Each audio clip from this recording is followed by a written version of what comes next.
بسم الله الرحمن الرحيم.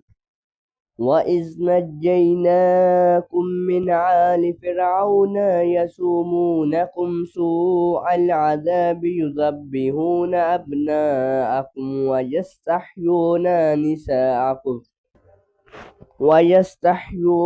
نساءكم وفي ذلكم بلاء من ربكم عظيم. وإذ فرقنا بكم البحر فأنجيناكم وأغرقنا آل فرعون وأنتم تنظرون.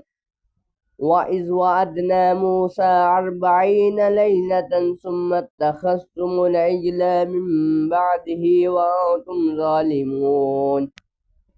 ثم عفونا عنكم من بعد ذلك لعلكم تشكرون. وإذ آتينا موسى الكتاب والفرقان لعلكم تهتدون. وإذ قال موسى لقومه يا قوم إنكم ظلمتم أنفسكم باتخاذكم العجل فتوبوا إلى بارئكم فاقتلوا أنفسكم ذلكم خير لكم عند بارئكم فتاب عليكم إنه هو التواب الرحيم.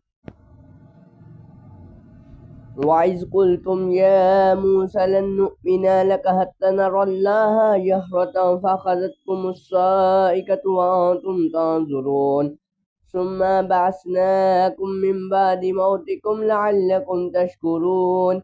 وظللنا عليكم الغمام وأنزلنا عليكم المن والسلوى كلوا من طيبات ما رزقناكم وما ظلمونا ولكن كانوا أنفسهم يظلمون. وإذ قلنا ادخلوا هذه القرية فكلوا منها حيث شئتم رغدا وادخلوا الباب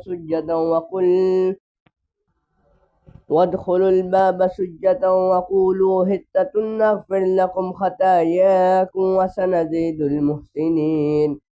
فبدل الذين ظلموا قولا غير الذي قيل لهم فأنزلنا على الذين ظلموا رجزا من السماء بما كانوا يفسقون.